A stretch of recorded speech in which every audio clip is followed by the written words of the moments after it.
ਸਾਥੀਓ, मैं गल करन लगा कि अज तो 4-5 दिन पहला नकोदर दे विच जिहड़े 2 कतल होए सीगे। एक सीगा टिम्मी चावला जिहड़ा दुकानदार है जिन्होंने फरौती दे करके मार दिता गया। दूजा उहदे नाल सीगा उहदा गनमैन जिहड़ा पंजाब पुलिस दा सिपाही सीगा मनदीप। उन्हां दोवां दी जिहड़ी ओह जान चलेगी। कल मैं भोग दे उत्ते गया सीगा टिम्मी ते जो हालात पिछले दिनां च उहनूं झल्लणे पए, 1 महीना किवें ओह दहशत दे विच रिहा, ਉਹ मैं तुहाडे नाल साझे कर लगा कि दोवें चले गए, वापस नहीं उन्हां चों किसी ने भी आउणा। टिम्मी दीयां 2 बेटियां ने छोटियां छोटियां ते मनदीप दा 1 बेटा है 2 साल दा। कल्ला उन्हां दोवां दा कतल नहीं होया, इन्हां बच्चियां दे भविख दा भी कतल होया, इन्हां दीयां आसां उम्मीदां दा भी कतल होया, इन्हां दीयां खाशां दा भी कतल होया। और इन्हां कतलां तो बाद कुछ सिੱਖਣ ਦੀ ਲੋੜ है, सिस्टम ਦੇ ਵਿੱਚ ਸੁਧਾਰ ਕਰਨ ਦੀ ਲੋੜ है। ਹੋਰ ਕਿੰਨੀਆਂ ਕੁ ਜਾਨਾਂ ਜਿਹੜੀਆਂ ਜਾਣਗੀਆਂ, ਚਾਹੇ ਉਹ ਕਾਰੋਬਾਰੀਆਂ ਦੇ ਰੂਪ 'ਚ ਹੋਣ, ਚਾਹੇ ਉਹ ਗੈਂਗਸਟਰ ਦੇ ਰੂਪ 'ਚ ਹੋਣ, ਚਾਹੇ ਉਹ ਨਸ਼ੇ ਦੇ ਨਾਲ ਜਿਹੜੀਆਂ ਜਾਨਾਂ ਜਾਂਦੀਆਂ ਨੇ, ਕਿੰਨੀਆਂ ਕੁ ਜਾਨਾਂ ਤੇ ਕਿੰਨੀ ਕੁ ਜਿਹੜੀ ਜਵਾਨੀ ਆ ਉਹ ਪੰਜਾਬ ਦੀ ਬਰਬਾਦ ਜੇ ਹੋਰ ਹੋਣੀ ਆ। ਇਹਦੇ ਵਿੱਚ ਸਿਸਟਮ ਕਿੱਥੇ ਜ਼ਿੰਮੇਵਾਰ ਸੀਗਾ, ਉਹਨਾਂ ਵੱਲੋਂ ਕੀ ਕੀ ਕੁਤਾਹੀਆਂ ਹੋਈਆਂ।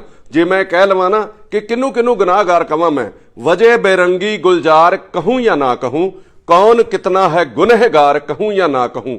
जो होया ਉਹਨਾਂ ਨਾਲੋਂ ਜਿਨ੍ਹਾਂ ਹਾਲਾਤਾਂ ਚੋਂ ਨਿਕਲੇ ਆ ਉਹ ਮੈਂ ਤੁਹਾਨੂੰ ਦੱਸਣ ਲੱਗਾ ਕਿ ਜਿਨ੍ਹਾਂ ਦੇ ਭਰੋਸੇ ਦੇ ਵਿੱਚ ਜਿਨ੍ਹਾਂ ਅਫਸਰਾਂ ਨੇ ਉਹਨਾਂ ਨੂੰ ਗੰਭੀਰਤਾ ਨਾਲ ਨਹੀਂ ਲਿਆ, ਜਿਨ੍ਹਾਂ ਦੇ ਕਰਕੇ ਉਹਨਾਂ ਦੀ ਜਾਨ ਗਈ, ਜਿਨ੍ਹਾਂ ਦੇ ਭਰੋਸੇ ਦੇ ਵਿੱਚ ਉਹ ਆ ਗਏ ਤੇ ਉਹਨਾਂ ਨੂੰ ਮੌਤ ਦਾ ਜਿਹੜਾ ਸਾਹਮਣਾ ਕਰਨਾ ਪੈ ਗਿਆ, ਉਹਨਾਂ ਦੀ ਕਿਤੇ ਜ਼ਿੰਮੇਵਾਰੀ ਤੈਅ ਹੋਊਗੀ ਜਾਂ ਅੱਗੋਂ ਵੀ ਕਿਤੇ ਇਹਨਾਂ ਚੀਜ਼ਾਂ ਦੇ ਉੱਤੋਂ ਸਬਕ ਲਿਆ ਜਾਊਗਾ।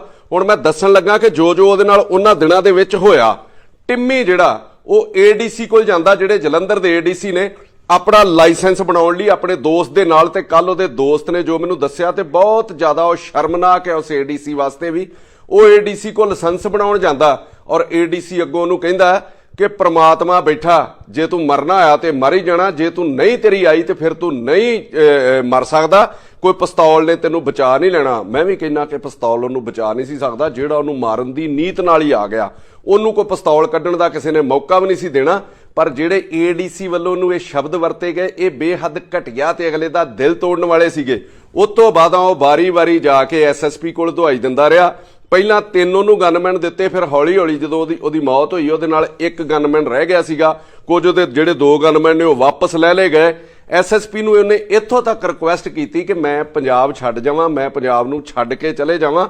ਇਹ ਵੀ ਮੈਨੂੰ ਪਤਾ ਲੱਗਾ ਕਿ ਕਿਤੇ ਨਾ ਕਿਤੇ ਉਹਦੀ ਪੈਸੇ ਦੀ ਵੀ ਉਹਨਾਂ ਨਾਲ ਸੈਟਲਮੈਂਟ ਹੋਣ ਨੂੰ ਤਿਆਰ ਸੀਗੀ, ਪਰ ਅਫਸਰਾਂ ਦੇ ਭਰੋਸੇ 'ਚ ਆ ਕੇ ਉਹਨੇ ਉਹਨਾਂ ਦਾ ਭਰੋਸਾ ਰੱਖਣ ਲਈ ਕੋਈ ਪੈਸੇ ਨਹੀਂ ਦਿੱਤੇ ਤੇ ਜਿਹੜਾ ਉਹ ਮੌਤ ਦੇ ਮੂੰਹ ਦੇ ਵਿੱਚ ਚਲੇ ਗਿਆ।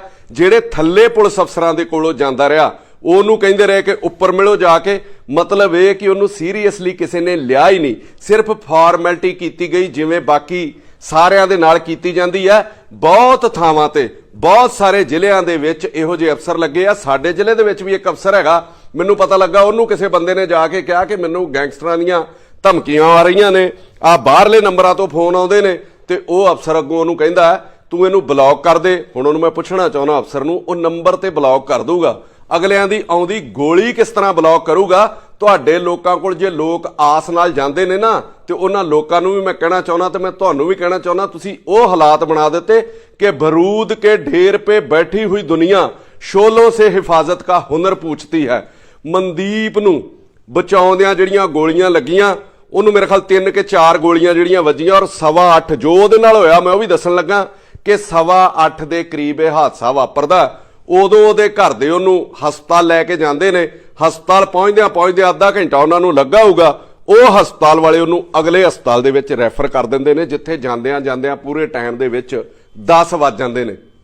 10 ਵਜੇ ਦਾ ਉਹ ਬੰਦਾ ਹਸਪਤਾਲ ਦੇ ਵਿੱਚ ਗਿਆ ਹੋਵੇ ਤੇ 10 ਵਜੇ ਤੋਂ ਰਾਤ 2 ਵਜੇ ਤੱਕ ਉਹਨੂੰ ਸਿਰਫ ਮੈਡੀਕਲ ਅਫਸਰ, ਜਿਹਨੂੰ ਐਮਓ ਕਹਿ ਦਿੰਦੇ ਆ, ਉਹ ਹੈਂਡਲ ਕਰਦਾ ਰਿਹਾ।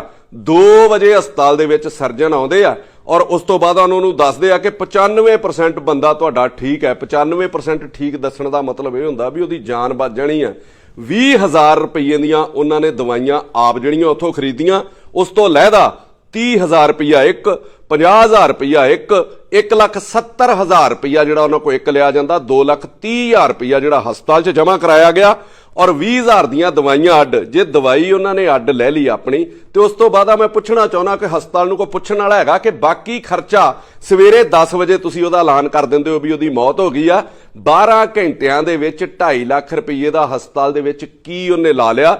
ICU ਦੇ ਵਿੱਚ ਰਿਹਾ ਹੋਊਗਾ, ਉਹਦਾ 5-7 10,000 ਰੁਪਈਆ ਖਰਚਾ ਹੋਊਗਾ। ਤੁਹਾਡੇ ਡਾਕਟਰ ਵੱਡੇ ਤੋਂ ਵੱਡੇ ਵੀ ਆ ਗਏ ਹੋਣਗੇ ਰਾਤ ਦੇ ਵਿੱਚ, 3 4 5 4-5,000 ਤੋਂ ਉੱਤੇ ਵਿਜ਼ਿਟ ਦੀ ਫੀਸ ਨਹੀਂ ਹੋਊਗੀ। ਫਿਰ 2,50,000 ਰੁਪਈਆ ਜਿਹੜਾ ਉਹਦਾ ਉਹ ਬਣਾ ਦਿੱਤਾ ਗਿਆ। ਮਤਲਬ ਇਸ ਮੌਕੇ ਦੇ ਉੱਤੇ ਵੀ ਇਹ ਨਹੀਂ ਵੇਖਿਆ ਗਿਆ, ਉਹਨੂੰ ਪਹਿਲਾਂ ਪੈਸੇ ਜਮ੍ਹਾਂ ਕਰਾਉਣ ਲਈ ਕਿਹਾ ਗਿਆ ਔਰ ਉਸ ਤੋਂ ਬਾਅਦ ਉਹਦੇ ਨਾਲ ਜਿਹੜਾ ਮਿਸਬਿਹੇਵ ਉਹਦੇ ਪਰਿਵਾਰ ਨਾਲ ਕੀਤਾ ਗਿਆ। ਕੱਲ ਉਹ ਪਰਿਵਾਰ, ਉਹਦਾ ਬ੍ਰਦਰ ਰੋ ਰਿਹਾ ਸੀਗਾ, ਇੱਕ ਡਾਕਟਰ ਉਹਨਾਂ ਨੂੰ ਕੰਟੀਨ 'ਚ ਮਿਲਦਾ ਔਰ ਉਹਨੂੰ ਪੁੱਛਦੇ ਨੇ ਕਿ ਸਾਡੇ ਭਰਾ ਦਾ ਹਾਲ ਕੀ ਹੈ, ਔਰ ਡਾਕਟਰ ਅੱਗੋਂ ਉਹਨੂੰ ਪੈਂਦਾ ਕਿਤਨਾ ਕਿ ਮੈਂ ਕੱਲੇ ਨੂੰ ਹਾਲ ਦੱਸੂਗਾ, ਮੇਰੇ ਦਫ਼ਤਰ 'ਚ ਇੱਕ ਜਣਾ ਆ ਜਿਓ ਤੇ ਮਤਲਬ ਉਹਨੂੰ ਪੁੱਛ ਲਿਓ। ਪੁਲਿਸ ਮੁਲਾਜ਼ਮ ਨੂੰ ਗੋਲੀ ਲੱਗੀ ਹੋਵੇ, ਸਾਰੇ ਅਫਸਰ ਉਹਦੇ ਨਾਲ ਗਏ ਹੋਣ ਤੇ ਫੇਰ ਹਸਪਤਾਲ ਆਪਣੀਆਂ ਇੰਨੀਆਂ ਮਨਮਾਨੀਆਂ ਕਰਨ, ਇੰਨੀ ਲੁੱਟ ਖਸੁੱਟ ਕਰਨ, ਫਿਰ ਇਹਦੀ ਕਿਹਦੀ ਛੱਤਰ ਛਾਇਆ ਦੇ ਵਿੱਚ ਹੈ? ਸਰਕਾਰ ਇਹ ਸਪਸ਼ਟ ਤੇ ਕਰੇ ਕਿ ਇਹ ਜਿਹੜੇ ਪ੍ਰਾਈਵੇਟ ਹਸਪਤਾਲ ਆ, ਪ੍ਰਾਈਵੇਟ ਸਕੂਲ ਹੈ, ਹੁਣ ਕਿਹਦੀ ਛੱਤਰ ਛਾਇਆ ਦੇ ਹੇਠ ਚੱਲ ਰਹੇ ਆ? ਕੀ ਕਦੀ ਇਸ ਦੇ ਵਿੱਚ ਸੁਧਾਰ ਹੋਊਗਾ?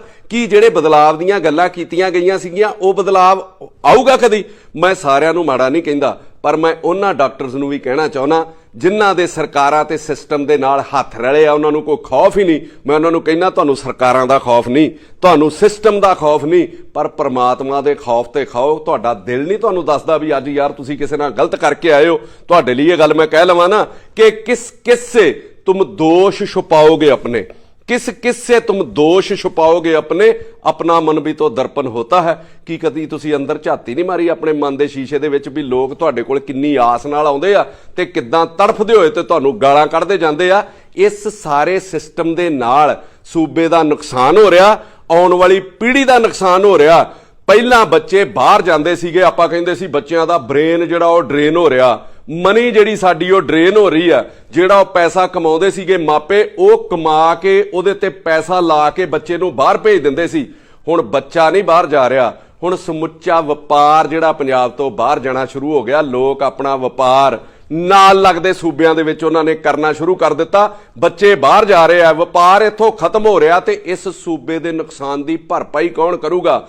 ਇੰਨੇ ਬੱਚੇ ਬਾਹਰ ਜਾਣਾ, ਇੰਨਾ ਵਪਾਰੀਆਂ ਦਾ ਡਰੇ ਹੋਣਾ, ਇੰਨਾ ਵਪਾਰ ਬਾਹਰ ਜਾਣਾ, ਇੱਕ ਜਿਹੜਾ ਇਸ਼ਾਰਾ, ਇੱਕ ਮਤਲਬ ਸਿਗਨਲ ਆ ਜਿਹੜਾ ਕਿ ਪੰਜਾਬ ਦੇ ਤਬਾਹ ਹੋਣ ਦਾ। ਇਹਦੇ ਲਈ ਕਿਸੇ ਸ਼ਾਇਰ ਨੇ ਬਹੁਤ ਖੂਬ ਲਿਖਿਆ ਕਿ ਜੇ ਅਜੇ ਵੀ ਨਾ ਸਮਝੇ ਕਿ ਇਹ ਇੱਕ ਇਸ਼ਾਰਾ ਹੈ, ये एक इशारा है आफते नागहानी का, किसी जगह से परिंदों का कूच कर जाना।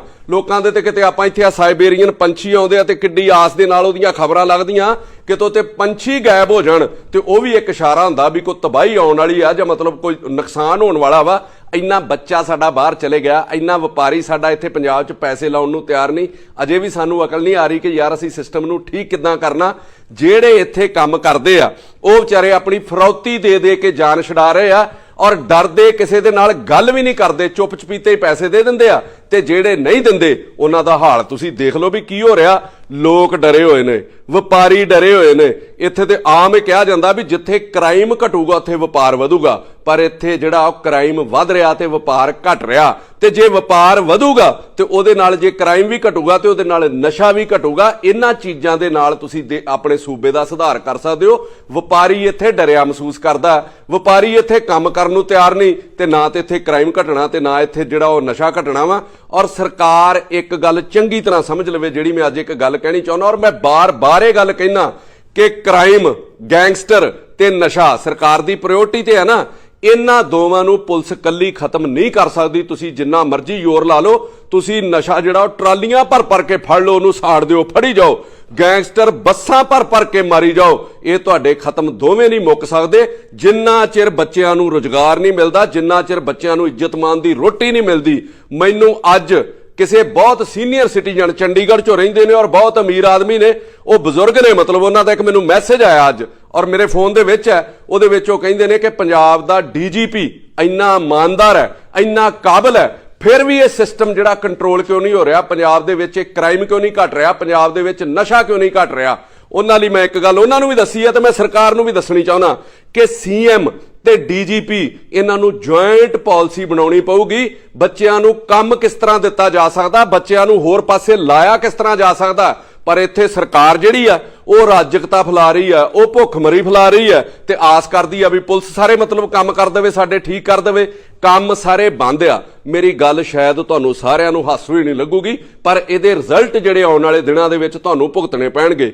ਰੇਤ ਪੰਜਾਬ ਦੇ ਵਿੱਚ ਅੱਜ ਸਭ ਤੋਂ ਮਹਿੰਗੀ ਹੈ, ਰੇਤ ਬੰਦ ਹੈ। ਮੈਂ ਅੱਗੇ ਵੀ ਇੱਕ ਦਿਨ ਖਲੋ ਕੇ ਟਰਾਲੀਆਂ ਦੇ ਬਾਹਰ ਕਿਹਾ ਸੀਗਾ ਕਿ ਰੇਤ ਦੇ ਨਾਲ ਮਜ਼ਦੂਰ, ਸ਼ਟਰਿੰਗ ਵਾਲਾ, ਰੰਗ ਰੋਗਣ ਵਾਲਾ, ਬਿਜਲੀ ਵਾਲਾ, ਪੱਥਰ ਵਾਲਾ, ਲੱਕੜ ਵਾਲਾ, ਰੇੜੇ ਵਾਲਾ, ਰਿਕਸ਼ੇ ਵਾਲਾ, ਉਹ ਸਾਰੇ ਲੋਕ ਜੁੜੇ ਨੇ, ਉਹ ਸਾਰੇ ਵਿਹਲੇ ਹੋ ਗਏ।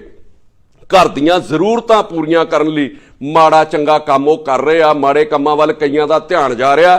ਥੋੜੇ ਥੋੜੇ ਪੈਸਿਆਂ ਦੇ ਨਾਲ ਉਹਨਾਂ ਨੂੰ ਵਰਗਲਾਇਆ ਜਾ ਰਿਹਾ, ਗਲਤ ਕੰਮ ਉਹਨਾਂ ਕੋਲੋਂ ਕਰਾਏ ਜਾ ਰਹੇ ਆ।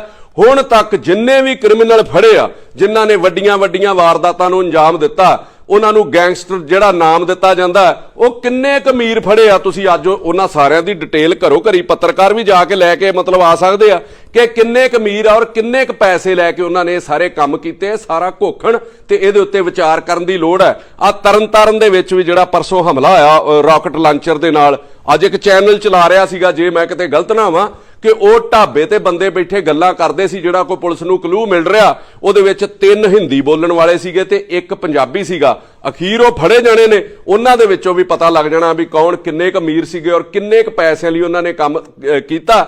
ਸਭ ਮਾਤੜ ਘਰਾਂ ਦੇ ਵਿੱਚੋਂ ਨੇ ਜਿਨ੍ਹਾਂ ਨੇ ਇਹਨਾਂ ਕੰਮਾਂ ਨੂੰ ਅੰਜਾਮ ਦਿੱਤੇ, ਜਿਨ੍ਹਾਂ ਦੇ ਘਰ ਰੋਜੀ ਰੋਟੀ ਨਹੀਂ ਚੱਲਦੀ। ਜੋ ਥੋੜੇ ਬਹੁਤ ਫੜੇ ਵੀ ਆ, ਜੋ ਵੱਡੇ ਘਰਾਂ ਦੇ ਹੋਣਗੇ, ਉਹ ਕਿਤੇ ਸਿਸਟਮ ਦੇ ਸਤਾਏ ਹੋਣਗੇ ਜਾਂ ਉਹਨਾਂ ਨਾਲ ਕੋਈ ਵਧੀਕੀ ਹੋਈ ਹੋਊਗੀ।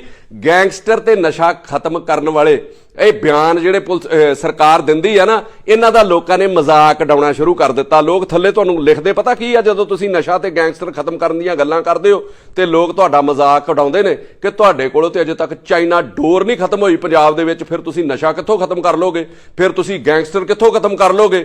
ਫਿਰ ਇਹ ਤੇ ਹੋ ਨਹੀਂ ਸਕਦਾ ਕਿ ਸਰਕਾਰ ਲੋਕਾਂ ਨੂੰ ਕੰਮ ਵੀ ਨਾ ਦੇਵੇ ਤੇ ਜਿਹੜਾ ਹੈਗਾ ਉਹਨੂੰ ਵੀ ਤਬਾਹ ਕਰੀ ਜਾਵੇ ਤੇ ਲੋਕ ਕ੍ਰਾਈਮ ਨਾ ਕਰਨ। ਇਹ ਦੋ ਚੀਜ਼ਾਂ ਚੱਲਣੀਆਂ ਨਹੀਂ। ਆਪ ਸਾਰਾ ਸਿਸਟਮ ਵਿਗਾੜ ਕੇ ਤੇ ਪੁਲਿਸ ਨੂੰ ਤੁਸੀਂ ਕਹਿ ਰਹੇ ਹੋ ਕਿ ਇਹਨੂੰ ਕੰਟਰੋਲ ਕਰੇ। ਆਵਾਜ਼ ਵੀ ਤੁਸੀਂ ਦਬਾਉਣ ਦੀ ਕੋਸ਼ਿਸ਼ ਕਰਦੇ ਹੋ ਕਿ ਤੁਹਾਡੇ ਖਿਲਾਫ ਕੋਈ ਆਵਾਜ਼ ਵੀ ਨਾ ਚੁੱਕੇ। ਇਸ ਤਰੀਕੇ ਤੁਹਾਡਾ ਸਿਸਟਮ ਤੇ ਤੁਹਾਡਾ ਸੂਬਾ ਨਹੀਂ ਸੁਧਰ ਸਕਦਾ। ਮਾਨ ਸਾਹਿਬ ਤੇ ਕੇਜਰੀਵਾਲ ਸਾਹਿਬ, ਲੋਕਾਂ ਦੀ ਆਵਾਜ਼ ਤੁਸੀਂ ਦਬਾ ਨਹੀਂ ਸਕਦੇ। ਜੇ ਇਹਨੂੰ ਜ਼ਿਆਦਾ ਦਬਾਉਣ ਦੀ ਕੋਸ਼ਿਸ਼ ਕਰੋਗੇ ਤੇ ਇਹ ਬਗਾਵਤ ਬਣ ਕੇ ਲੋਕਾਂ ਦੇ ਵਿੱਚ ਉੱਭਰ ਪੈਣੀ ਹੈ, ਜਿਵੇਂ ਬੇਅਦਬੀ ਵੇਲੇ ਉੱਭਰੀ ਸੀਗੀ।